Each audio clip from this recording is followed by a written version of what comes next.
Boa tarde. Líria, tudo Ih, bem? peraí que agora... Tudo. Peraí que Como é que agora você mudou tá? aqui. Deixa eu Deu me ruim organizar. aí? Deixa eu organizar aqui. Vou ter que botar um... Bota um microfone, um Não, uma fone de coisa alta ouvido. aqui. Uma coisa alta aqui pra... Peraí. A Thalita está Peraí, se Renatinha. reorganizando, não? Todo o tempo do mundo, querida. Vocês estão me vendo? A gente está te vendo pela metade. Bota para o seu Pois é. rosto. Deixa eu ver. É melhor eu fazer assim? Não, Não. não, pode deixar a câmera Peraí. desse jeito. Só posiciona o Peraí. celular. Me empresta um livro aí, Felipe. Peraí, gente. Rapidinho. Estamos esperando. Então, Põe gente, aqui. ó, a Thalíria está se organizando Vai ali, porque falando ela aí, está Renatinha. entrando ao vivo lá no Instagram. Então, quem quiser chegar lá no Instagram também está valendo. Tô Tá vendo bom, aqui tá que já bom. tem várias pessoas ao vivo com a gente aqui, entrando e acompanhando o ao vivo feito pela Thalíria e por mim aí nesse momento de dobradinha federal e estadual. Peraí, rapidinho, gente. Tô aqui só tentando fazer com que a câmera fique boa. Esqueci que dividia e fiz um. Peraí, acho que agora Ah, vai sem dar certo. problema. Agora foi. Peraí, tá rolando. Isso Tá aí. rolando. Ó, Felipe tá me ajudando. É que eu sempre faço lá fora. E hoje eu mudei de Resolveu lugar. fazer dentro de casa. Aí. Aham. Rolou? Para mim rolou. Você tá conseguindo me ouvir bem? Tô te ouvindo bem. Ah, tá. Então vamos lá, gente. Olá. E Que bom aí? ter você com a gente hoje nesse papo, Renatinha. Nesse momento difícil. É que a gente está se organizando para atravessar, se organizando para ter medidas concretas Aham. para fazer com que o povo brasileiro atravesse esse momento da forma menos dolorosa possível, né, Rê? Então estamos aqui com a deputada, querida companheira, mas deputada estadual, Renata Souza. Como é que tá essa quarentena aí, Rê? Como é que você está vivendo isso? Bom, Thalíria, eu estou vivendo, experimentando o que é ficar dentro de casa, o que é também não ter muito bem horário para trabalhar, né? A gente acaba que nessa quarentena a gente está trabalhando o tempo Impressionante. inteiro. E isso É, é. exige da nossa equipe também muita coisa, né? Principalmente na formulação de projetos de lei e no que é o acompanhamento das redes sociais. Então, a gente está sendo muito demandada nesse sentido. Eu imagino que você e a sua equipe também estejam demandadas nesse sentido, mas a gente também sabe da nossa responsabilidade desse momento, né, Thalíria? Aí, na sexta-feira, eu fazia uma reunião virtual com a equipe da nossa mandata, e eu falava, olha, a gente está no meio de uma pandemia, mas olha o lugar de onde estamos. Nós estamos aqui tendo possibilidades de propor políticas públicas. Olha o tamanho da Sim. nossa responsabilidade diante dessa pandemia. Então, nesse sentido, Thalíria, eu acho que é muito difícil pensar em qual seria o outro espaço de estar nesse momento. Então, ainda que o parlamento, ainda que tudo que nós votamos demore a ser concretizado na sociedade, porque tem o tempo da burocracia política também, a gente sabe o quanto que é importante a gente fortalecer o Estado nesse momento e a Sim. possibilidade do Estado se responsabilizar pela vida de todos e de todas, não é mesmo? Sim, com certeza. Eu ontem estava até pensando sobre isso, que eu tinha me planejado assim para esse ano. Eu tô aqui numa reta final de gravidez, né? Sim. E aí eu tinha pensado, ó, eu vou reduzir o meu ritmo. Nosso ritmo é muito intenso de trabalho, né? Mas tem sido impossível, porque muita demanda para esse momento e é o que é correto.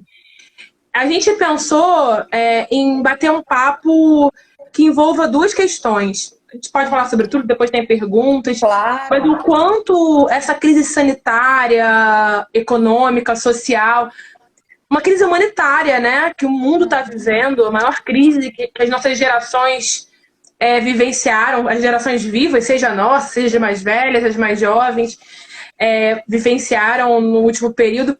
Qual que é o impacto dessa crise para mulheres, para a favela, para a periferia, para o cárcere, para o socioeducativo? para trabalhadores informais. Existe um grupo que é um grupo que está mais vulnerável. Não tem jeito, porque o Brasil é um país já muito desigual, um país que ainda não rompeu com uma lógica escravocrata, um país do latifúndio, um país que tem lugar que não chega água, que não tem esgoto tratado, você sabe muito bem o que é a maré nesse momento, como é que as pessoas que 7 pessoas morando com um cômodo, como que faz isolamento social, como que... Então, como a gente tem percebido, eu acho que quais as ações que nossas mandatas têm feito para enfrentar essa consequência dessa crise humanitária nos grupos mais vulneráveis. Não sei como está aqui no estado, acho que você pode dar um panorama, depois eu converso um pouco sobre as iniciativas federais, porque a gente sabe bem na pele de quem que dói mais, né? E sem dúvida, sua mandata tem priorizado também esses grupos. Rê. Conta aí um pouquinho o que vocês têm feito.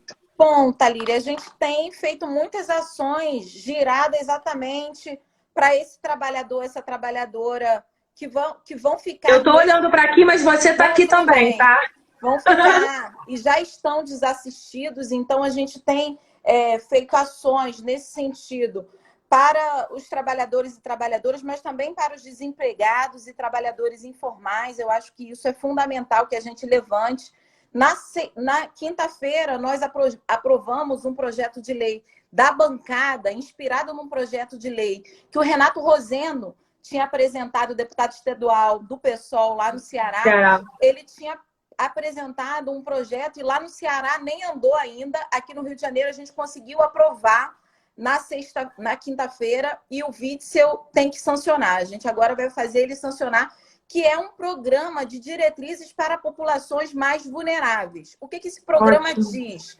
Ele diz basicamente sobre uma remuneração que possa dar conta dessas pessoas hoje que não recebem nenhum tipo de benefício previdenciário. Claro que é um programa que a gente apresentou antes da aprovação da renda básica, mas é importante que a gente reforce isso nesse programa.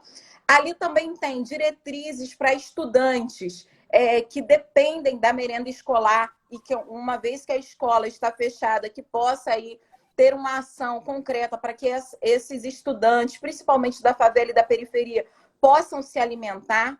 Tem ali também diretrizes que vão de encontro necessariamente à população em situação de rua e também à população em privação de liberdade. Basicamente, pessoas que estão no sistema prisional e também no sistema socioeducativo. Então, Thalíria, a gente conseguiu aprovar quase que um programa completo. Muito bom, Renata. Para o governador do estado. Inclusive, uma das nossas principais lutas era que esse programa tinha descrito a possibilidade de criar um comitê de prevenção à violência contra a mulher. E aí um deputado bolsonarista tentou retirar isso do nosso programa e nós fizemos toda uma mobilização com os outros deputados e deputadas para garantir, afinal de contas, nesse momento de quarentena, essas mulheres, não por causa da quarentena, porque essas mulheres elas já sofriam violência doméstica concretamente, mas porque a gente precisa agora também ter um olhar direcionado, porque são essas mulheres que podem sim estar sofrendo outras violações, já que ela está mais tempo dentro de casa. Agora, nesse sentido também, Thalíria, só finalizando aqui em termos de ações, a gente quer fazer com que o governador do estado, já vamos apresentar um projeto de lei nesse sentido, possa organizar uma ação, assim como hoje já existe uma ação destinando vagas de hotéis para a população idosa e em situação de rua aqui no estado do Rio de Janeiro, a gente também contemplar as mulheres em situação de violência doméstica. Então, isso é um projeto super importante.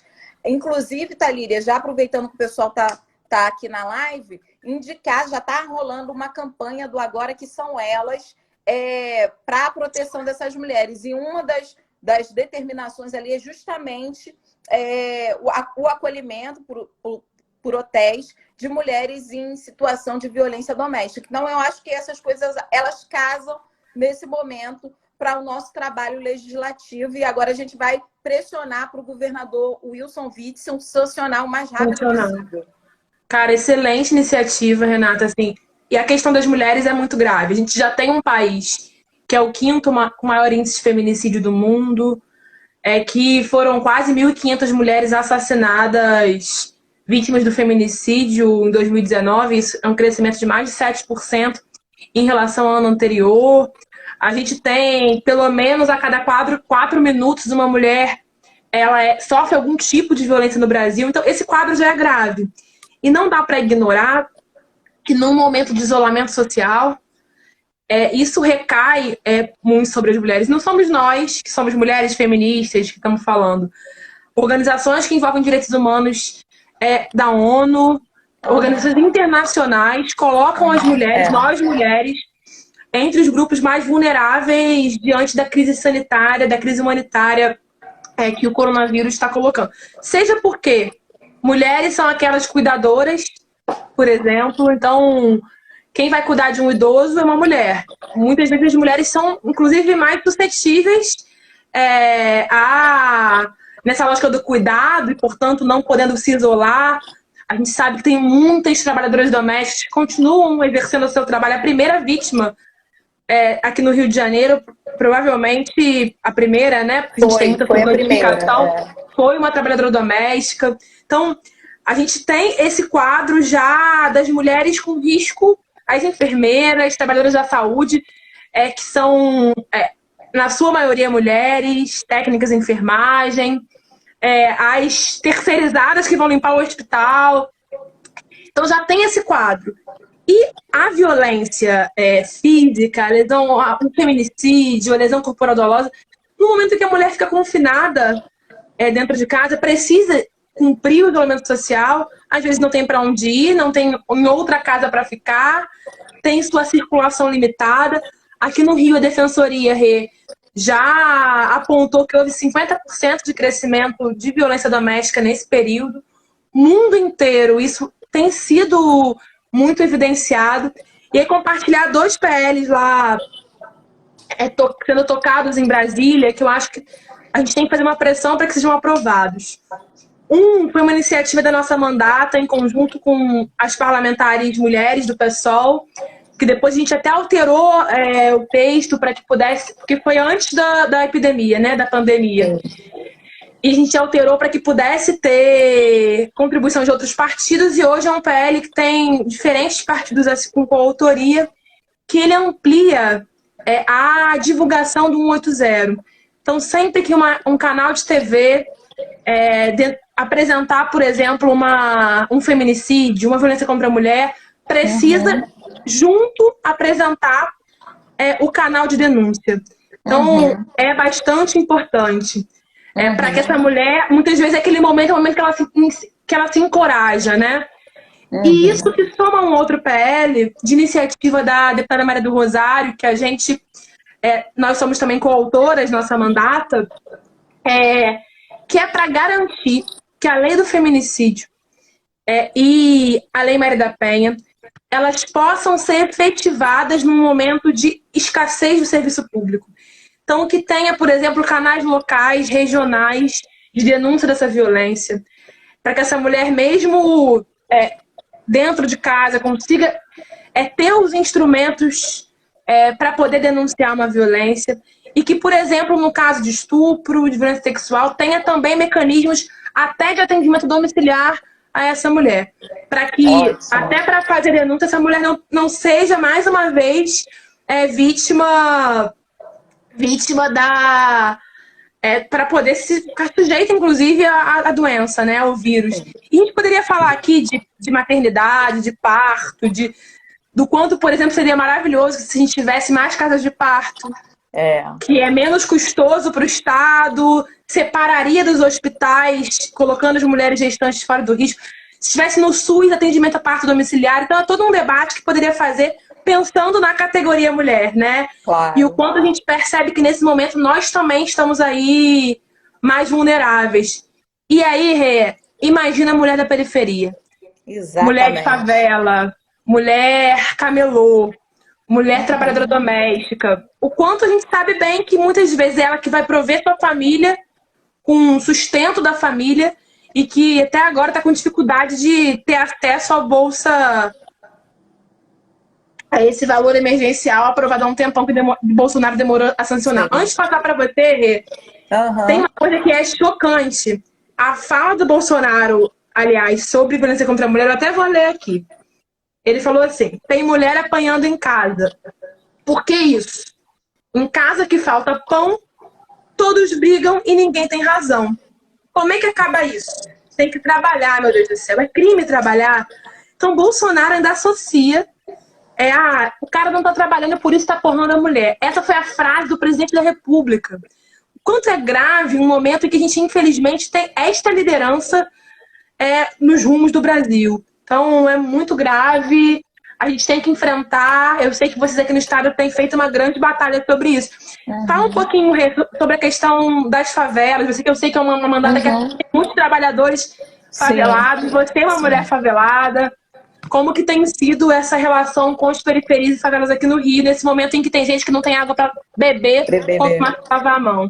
Exatamente, Thalíria. Só para eu avisar que o pessoal que eu tô no Face também fazendo a live, só para avisar o pessoal do Face que eu estou conversando com a deputada Thalíria Petroni, deputada federal do PSOL, uma mulher muito guerreira, que a gente tem orgulho de ter aí junto nas fileiras de luta do partido e também na fileira de luta das mulheres negras, que é fundamental. Então, dá um alô aqui para a Letícia Colim, Thalíria, que está falando aqui com a Oi! gente. Uma guerreira, acabou Olá! de ser mãe também. Isso é muito legal. A gente Que tem bom ter você com a gente, querida. a Núbia também, do PSOL Bahia, falando que a gente precisa também falar das mulheres lá, mulheres negras, baianas, arretadas. Olá, Enfim, Núbia! importante a gente trazer toda essa questão da favela, da periferia, dizendo também o quanto que a favela e a periferia está se mobilizando, né? Eu acho que é muito importante a gente reconhecer. É um Tem muitas exemplo, é um ações. exemplo. Não, é um orgulho. Assim, a gente vê que quem tem menos é que está se organizando concretamente, porque quem tem fome tem pressa, né? Já dizia o Betinho. Então, a população, a favela, a periferia, no seu modo auto-organizativo, já trouxe muito, mas já deu exemplo para muitos governos, que foi, inclusive, espalhar faixas na favela e na periferia. Isso aconteceu na Maré, na Cidade de Deus, no Complexo do Alemão, na Rocinha. Então, muitas pessoas da comunicação comunitária, que foi da onde que eu vim, concretamente, né? Fiz parte do jornal Cidadão na Maré, e toda a minha interlocução com a favela foi a partir da comunicação, depois que isso foi ampliando, mas o quanto que a comunicação local é fundamental. Então, estão Sem fazendo, dúvida. das rádios comunitárias, estão fazendo momentos ali para falar do coronavírus, está passando carros de aviso com alto-falante, trazendo todo um processo de conscientização e informação dos moradores e também dizendo aonde que pode pegar as doações. Então, eu tenho acompanhado de muito perto essas ações. A gente tem, claro, muitas pessoas na Maré que compõem o nosso mandato. Temos pessoas também do Complexo do Alemão, enfim, mas a gente tem uma ação muito girada para a favela e para a periferia desde sempre. Também na Comissão de Defesa dos Direitos Humanos, que eu presido na Alerj, a gente tem muito contato a partir dali, do que é a violência cotidiana do Estado. Então, a gente conseguiu aí organizar, junto com a mobilização própria, protagonizada por esses favelados e faveladas incríveis que estão fazendo, inclusive, mais do que o Estado, que é levar água e levar comida. Por que eu estou falando que estão fazendo muito mais do que o Estado? Porque, além da sua força de mobilização, Thalíria, a gente tem, nas favelas na periferia, um problema crônico de falta d'água. Então, e quando não falta água, Como a é que água é vai lavar a mão, né? contaminada.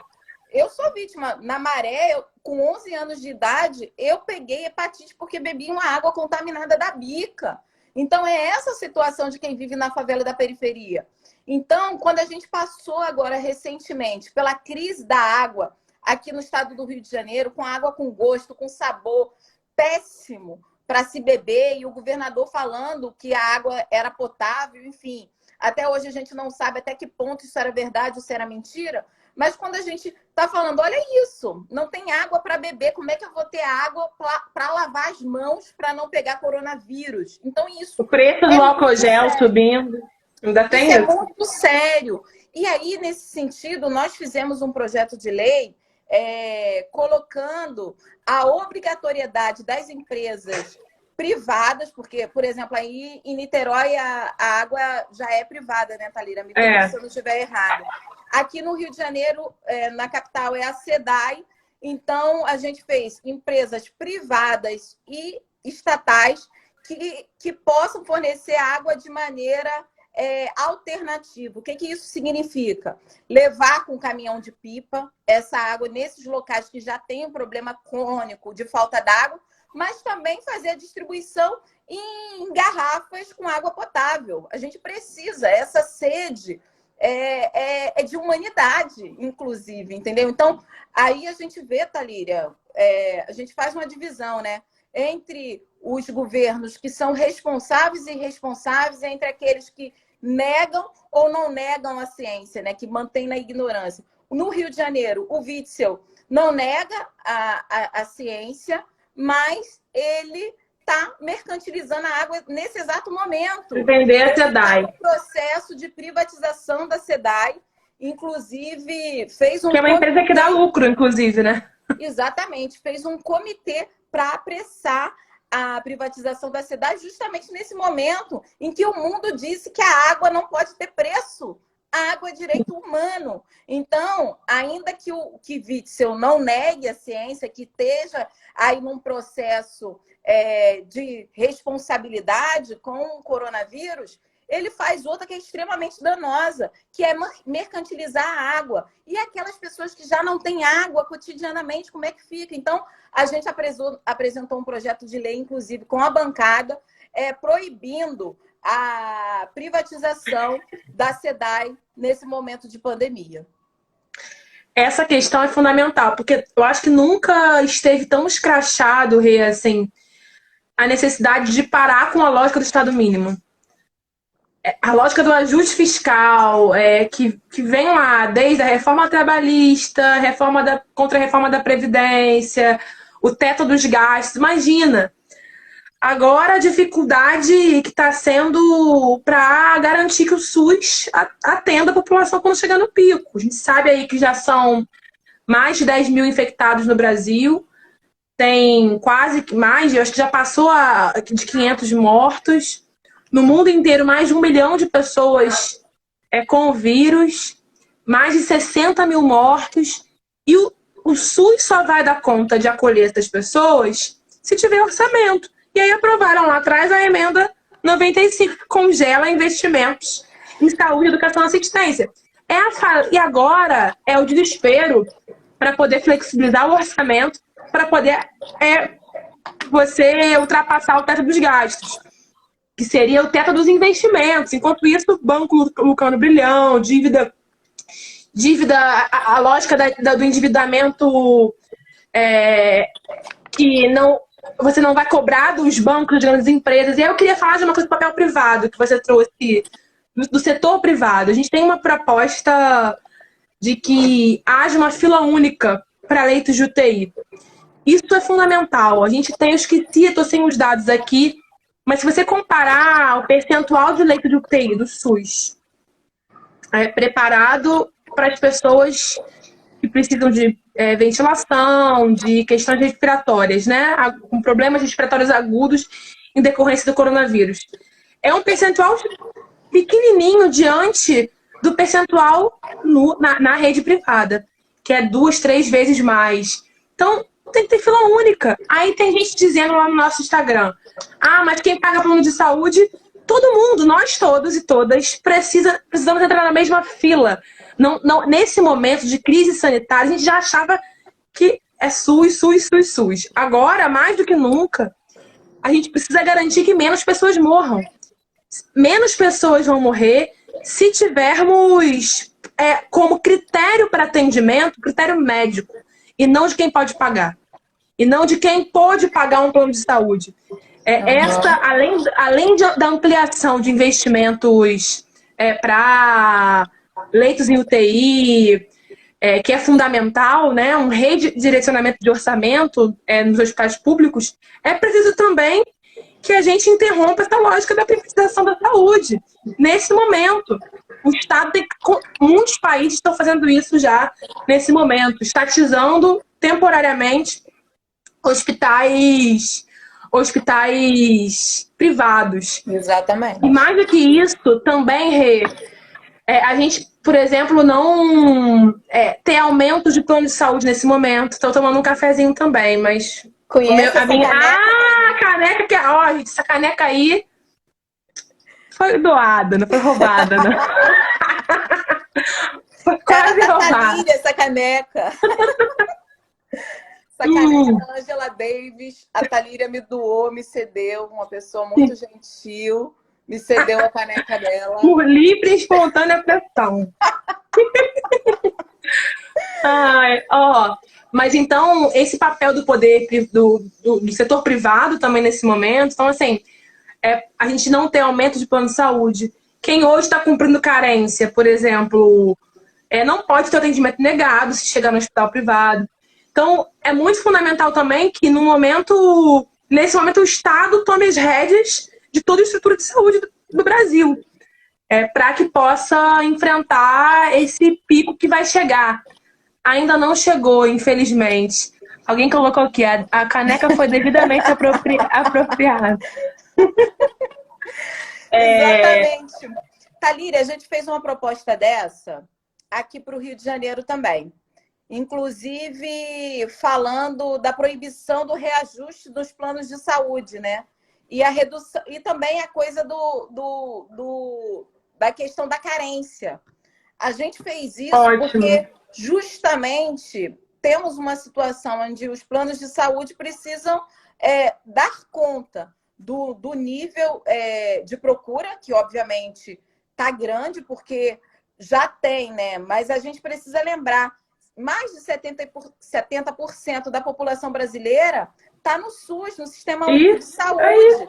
Então, e já tem legislação, inclusive, que diz que o Estado pode usar o SUS em caso de necessidade. Porque tem dinheiro do SUS ali na rede privada. O Estado pode usar a rede privada, desculpa. Entendeu? Exatamente. Então, nada mais justo, humano, que responde à dignidade humana e não ao dinheiro que você tem no bolso, é que o próprio Estado possa fazer o controle desses leitos. Afinal de contas, a gente precisa dessa fila única. É fundamental. Me dá um parênteses rapidinho, que a assessoria me deu aqui os dados. Tá. Olha só, 1,4 leitos para cada 10 mil pessoas no SUS. E na privada, 4,9 leitos para cada 10 mil. Ou seja, é muito mais leitos, tem muito mais leitos disponível no setor privado. Precisa juntar isso tudo para ampliar o atendimento. Desculpa, vai lá, Rê. Exatamente. Então, eu acho que isso é fundamental. É uma proposta que vocês fizeram no Congresso Nacional e a gente adaptou para a realidade aqui do Rio de Janeiro, do estado do Rio de Janeiro, justamente atendendo a essa necessidade de fila única, mas também pensando quanto que a gente vai construir aí a dignidade humana no momento de pandemia. Não pode falar mais alto quem tem dinheiro nesse momento. A gente não pode dizer quem é que pode morrer ou viver nesse momento. Todas as pessoas têm que ter condições de ter um atendimento digno da saúde nesse momento de pandemia, né? Então, super importante. Você falou do teto dos gastos, a gente precisa revogar o teto dos gastos, porque não é gastos, Thalíria, é investimento. É investimento. A gente não pode deixar que esse debate possa chegar nessa situação de falar que é gasto. Não é gasto. Todo investimento na saúde é prevenção, investimento na educação é tecnologia, é ciência. Como a gente vê aí o ministro da Educação, por exemplo, cortando bolsas CAPES, enfim, de pós-graduação, que são absurdo, é chocante. É absurdo. que É são o tempo todo a negação essenciais. da ciência, né? É uma coisa. É a negação da ciência, mas é a exaltação da ignorância. Exaltação da ignorância, da pequenez, entendeu? Isso é escandaloso. Então, a gente precisa falar o quanto que a gente está trabalhando, e nesse sentido, as bancadas do PSOL nacional e estadual estão fazendo esse esforço conjunto para a gente fortalecer o Estado, porque nesse momento até os liberais, Thalíria, e é importante a gente pensar na renda básica nesse sentido, né? Que até os liberais hoje estão reivindicando para eles a questão da renda básica. Olha isso, Sim, um sim, sim. debate que sempre foi É a feito falência na da lógica esquerda. neoliberal. Sinceramente, acho que é isso. Exatamente, mas esse é um debate que a gente sempre fez na esquerda. Suplicy sempre fez esse debate. Então é importante a gente também trazer que não é uma novidade que a direita tirou, que tá... Não, a esquerda sempre falou de renda básica para diminuir as desigualdades sociais. Isso é fundamental. E nesse sentido, Thalília, nós fizemos um projeto de lei aqui para o estado do Rio de Janeiro também, devido ao alto custo de vida que temos aqui no Rio de Janeiro, a gente fez um projeto de lei de complemento de R$ 150 à renda básica.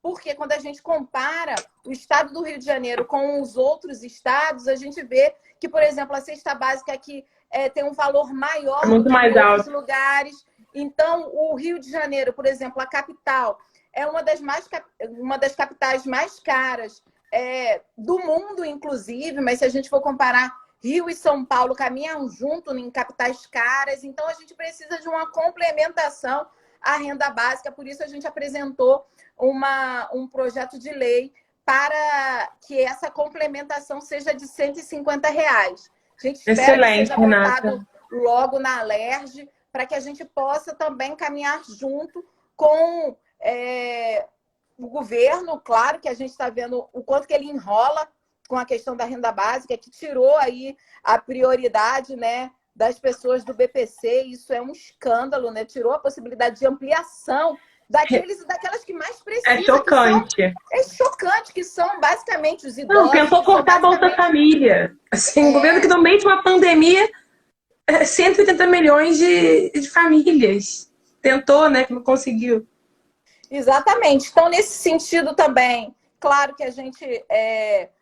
Nessa lógica, a gente conseguiu aprovar na Alerj, enfim, foi uma tentativa enorme da questão da suspensão do corte de água, luz, isso que são serviços essenciais, então isso foi importante aqui no Rio de Janeiro. A gente também está formulando, Thalíria, um processo de visibilização à questão das pessoas hoje que estão privadas de liberdade, né? Há 2 Ah, esse é um semanas, assunto eu e você, fundamental. exatamente, há 2 semanas, eu e você fizemos uma reunião, enfim, via Skype, né? Com o Aqui. Fachin, o ministro do STF, justamente para tratar das privações de liberdade, para falar do que é o encarceramento em massa, desse processo onde esses espaços de privação de liberdade no momento do coronavírus, que são espaços insalubres, que são espaços completamente lotados de sei lá, uma descrença na dignidade humana, Thalíria. A gente ter essa conversa com o Fachin foi fundamental, mas a gente está acompanhando essa semana ainda o aumento de pessoas que morreram dentro da SEAP aqui no estado do Rio de Janeiro, né? A gente tem cerca de 55 mil pessoas presas no Rio de Janeiro, e o quanto que se chegar ao coronavírus dentro desse espaço, a gente tem concretamente a possibilidade de um morticínio, de uma carnificina, enfim, de muitas necropolítica, né? Então, nesse sentido, também é importante saber um pouco o que vocês têm feito no âmbito nacional, porque aqui no Rio de Janeiro a gente está muito preocupado. A gente teve mais de 5 mortes de presos aqui no Rio de Janeiro, mas a causa-morte foi indeterminada, então assim, a gente não sabe até que ponto é ou não é coronavírus. A gente não quer também ser leviano, de trazer um alarmismo, mas a gente quer ser pé no chão de falar, olha, o cárcere precisa ter um olhar muito fundamental nesse momento, porque é um lugar insalubre, é um lugar lotado, e se chega o coronavírus, a gente vai ter aí muitas pessoas mortas, concretamente. Eu acho que é fundamental a gente falar do cárcere nesse momento, assim. É preciso ter firmeza para trazer o debate do que é a situação dos presos no Brasil hoje, que é a terceira população carcerária do mundo, com quase 40% de presos provisórios, que nem foram julgados ainda. Muitas vezes, quando são julgados, já ficaram mais tempo presos do que precisariam. Boa parte por furto e comércio ilegal de drogas, uma pequena parte por crimes graves. Então, aqui em Brasília, eu estou no Rio, mas lá em Brasília, a gente apresentou em conjunto com o mandato do deputado Glauber, deputado federal Glauber, do PSOL, um projeto que trata da população carcerária nesse momento e dos jovens também no socioeducativo, dos adolescentes, né? Que envolve prisão domiciliar em casos de grupo de risco. A gente sabe, por exemplo, que a gente já tem um grande percentual que morrem por tuberculose, por exemplo, por doenças que expressam o quanto superlotado e insalubre e que vai contra tudo que envolve direito humano no cárcere hoje. Então, é preciso que as pessoas que hoje estão lá, num sistema superlotado, e que são pessoas que estão no grupo de risco, não dá para ficar lá. Tem que ter, enquanto durar a pandemia, tem que ser tiradas desse lugar superlotado. Por quê? Corre o risco de morrer. A gente já tem a necropolítica ali evidente, mas nesse momento é mais grave ainda. E tem mais. A gente ouve muito, leva para casa, sabe, uma lógica de ignorar que aquelas pessoas são seres humanos. Mas ninguém pensa também no trabalhador que está lá. Inclusive, a superlotação é risco, inclusive, para o agente penitenciário, é risco para os trabalhadores que estão lá. Então, tem até um direito trabalhista também, o direito da população do cárcere, que está encarcerada, e o direito do trabalhador do cárcere. Então, é um PL, depois eu pego o número aqui, em conjunto com o deputado Glauber, que envolve a gente tentar conter a superlotação do sistema hoje, né? Esse é um debate para fazer longamente, né? Porque o que são as prisões hoje, né? Quem está preso, quem está majoritariamente preso, qual que é a cor dessas pessoas, de onde elas foram arrancadas, qual que é o direito que tiveram a julgamento. Então, esse é um debate fundamental sobre desencarceramento. O Brasil tem que encarcerar menos. Momentos como esse explicitam a realidade que já está colocada no cárcere e naquilo que não chamam de cárcere, mas que é o socioeducativo. Então, para a população encarcerada também tem esse PL. Eu vou pedir para que me deem um número também para quem quiser dar uma olhada, Rê. Tá ótimo. É fundamental que a gente dê atenção para os mais vulneráveis, assim como as pessoas em situação de rua, como você mencionou. Eu vou querer esse PL de vocês também, para a gente ver. Ele foi construído, inclusive, com o Instituto de Direitos Humanos, com grupos, com diferentes grupos que estão atentos aí à situação da população carcerária. Sim, a Defensoria Pública também, né? Sim, sim. O quê? Eu tô me oferecendo aqui um doce de leite. Agora não, depois eu como. Eita! Olha o baby pedindo um docinho. Ah, nem me fale, Rê. Toda hora dá vontade de comer um docinho com essa criança aqui me chutando o tempo todo. Come um doce, mamãe, um doce. Então, eu acho que mulheres, favela, cárcere, pessoas em situação de rua, trabalhadoras informais, trabalhadoras domésticas. Para tudo isso, tem iniciativas concretas, objetivas da bancada do PSOL e de outros partidos para que tire essas pessoas, reduza o risco a que estão expostas as pessoas, seja o risco do desemprego, de não ter o que comer em casa, seja o risco sanitário, né? Para quem não viu ainda, o pessoal, a bancada do pessoal apresentou um programa emergencial com mais de 30 itens, Renata, para esse momento. E eu vou falar aqui agora o site, peraí, para quem quiser olhar todas as propostas. Falamos de muitas aqui, quer me ajudar? PESOL50.org.br/coronavírus. São ao menos 30 propostas emergenciais que envolvem direitos para trabalhadores informais, que envolve proibição de despejo, que envolve suspensão de multas para quem está atrasando uma conta básica. Não dá para cortar a luz nesse momento, por exemplo, entendeu? Não dá para despejar ninguém que não pagou aluguel nesse momento. Então, que envolve direitos dos profissionais de saúde a terem os equipamentos de trabalho. Isso, inclusive, Renata, é um tema, né, importante. Claro. Antes de entrar aqui nas perguntas, que são várias, acho que estão me falando pra gente que vai diminuir aqui, peraí. Que vai cair nossa live. Não tem um tempo? Já tá um tempo, eu acho que a gente já tem um tempinho já que a gente tá. Tá. Acho que se cair, volta? 40. Como que é? Não, se cair, a gente já vai dando tchau.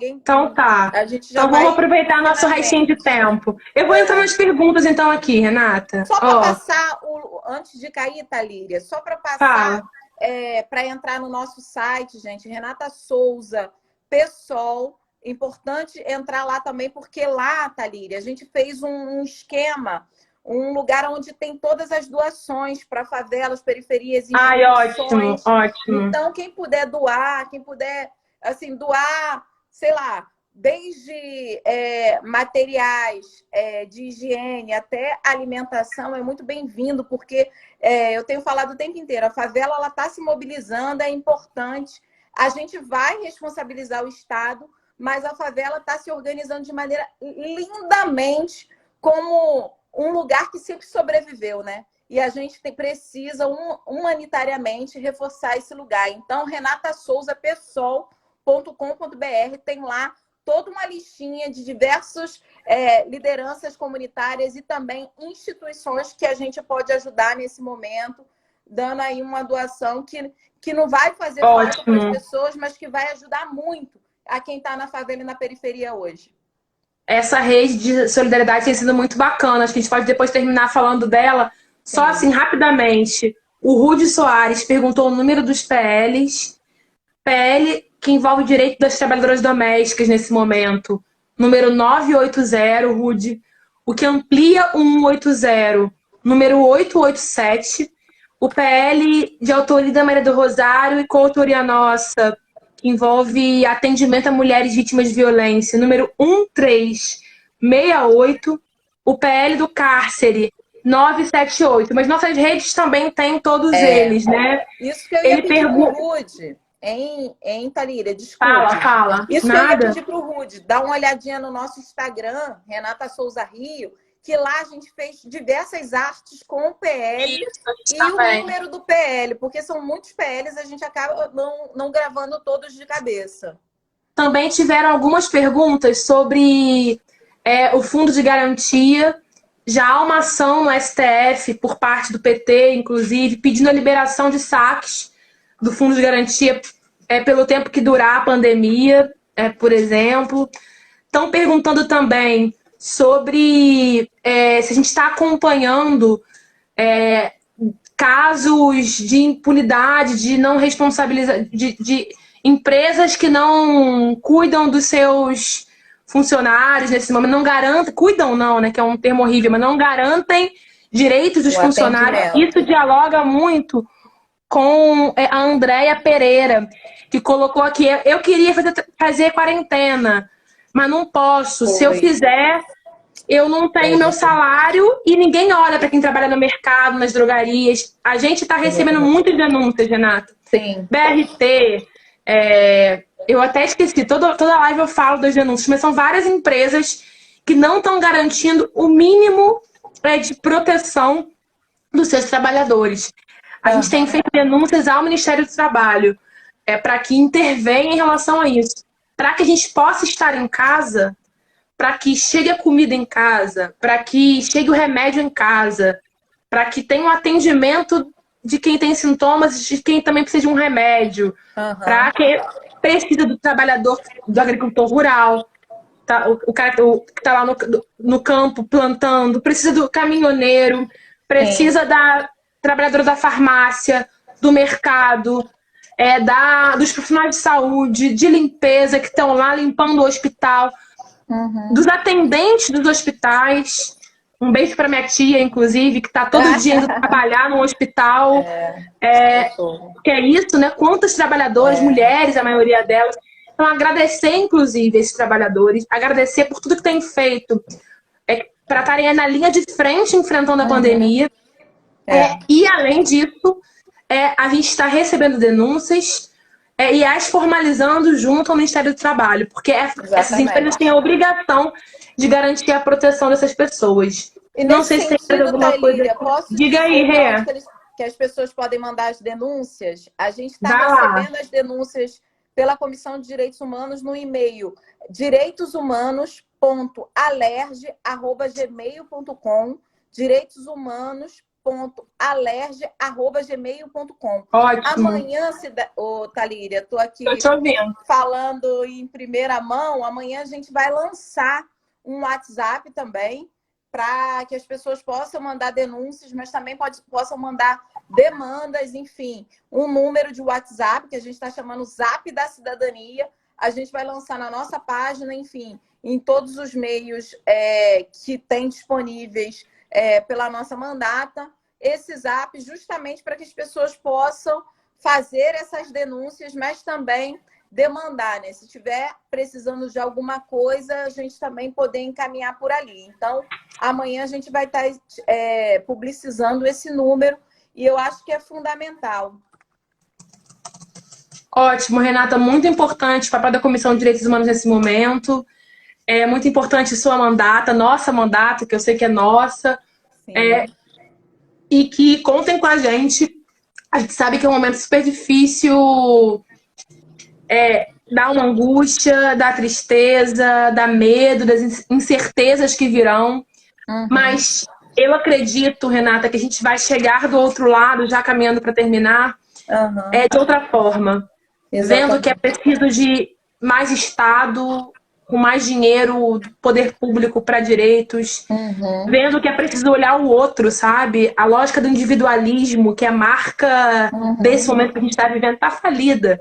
Claro. Não vamos superar a crise humanitária global que estamos vivendo sem solidariedade entre países, sem solidariedade entre pessoas. Aliás, a favela já conhece muito isso há muito tempo. Política é preço do pão, é preço do ônibus. Sempre que falta um dinheiro da passagem, é a vizinha que vai emprestar.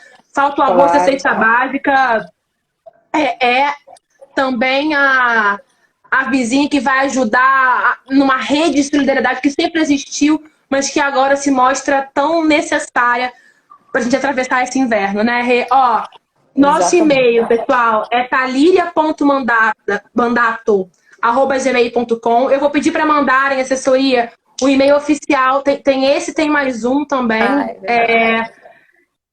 Vai chegar aqui, mas enquanto não chega, eu vou me despedindo. Obrigada aí, Rê. Quer falar sua última palavrinha para a gente dar um tchau? Só para ressaltar o que você tem dito com relação à solidariedade, né? Essa é a nossa maior política, não tem como. A gente precisa olhar para o outro como a gente olha para a nossa própria vida, e isso é fundamental. A outra coisa é trazer para vocês que o fortalecimento do Estado nesse momento, na responsabilização do Estado, é fundamental, assim como é o fortalecimento do Sistema Único de Saúde. Isso é para ontem, porque hoje a gente fala que esse trabalho essencial das enfermeiras, por exemplo, uma maioria de mulheres. Sim.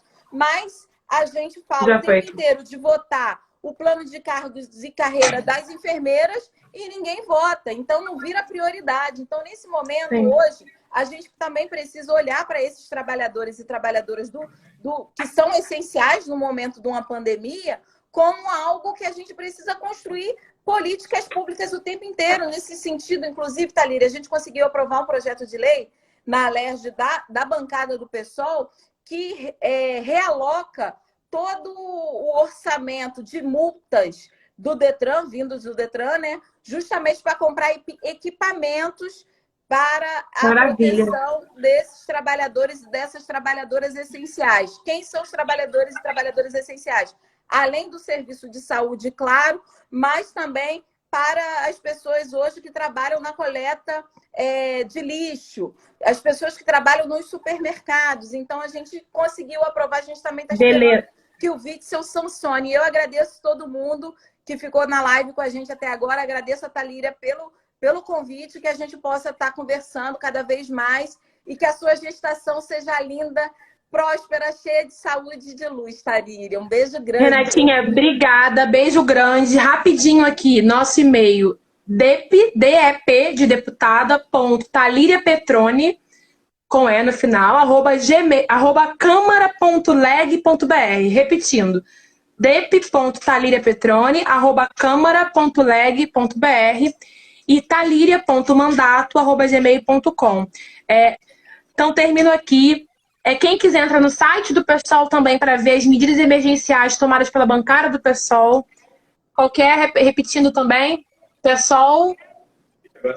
ninguém lembra mais, já falei, resgatem aqui. Beijo grande, termino agradecendo, Renata, a cada trabalhador e trabalhadora que está na rua para que possamos cumprir o necessário isolamento social. Para cada caixa de supermercado, trabalhador de farmácia, entregador do iFood, para os motoboy, para cada profissional de saúde, obviamente, para cada trabalhador da limpeza dos hospitais, para cada caminhoneiro, para cada um que cada produtor de alimento, para cada um que está fazendo a roda girar. Quem puder, fique em casa. Vamos ser coletivos e solidários nesse momento e chegaremos do outro lado, com certeza, numa crise sem tamanho, dolorosa, mas mais firmes para enfrentar coletivamente as dores que não vêm de agora, né? Beijo grande, gente. Beijo grande, Thalíria, Renata. Obrigada. Tchau, tchau. Tamo junta. A gente se fala. Em breve, a gente vai conseguir se abraçar. Isso, antes que vamos terminar aqui, mas vou falar de abraço rapidinho. Tá difícil ficar sem abraço. A gente que gosta de abraçar, mas se acalmem, que eu acho que daqui a pouco a gente volta a poder se abraçar, poder trocar essa energia tão grande de luta, de esperança, de sonho. Flávia, beijo. do PSOL Piauí, beijo pra você, coitada, ela tá aqui pedindo. Quem? Flávia, beijo, Flávia, do PSOL Piauí. Beijo. Tchau, gente. Tchau, gente. Desligando. Beijo. Tchau, Rê. Beijo. Tchau.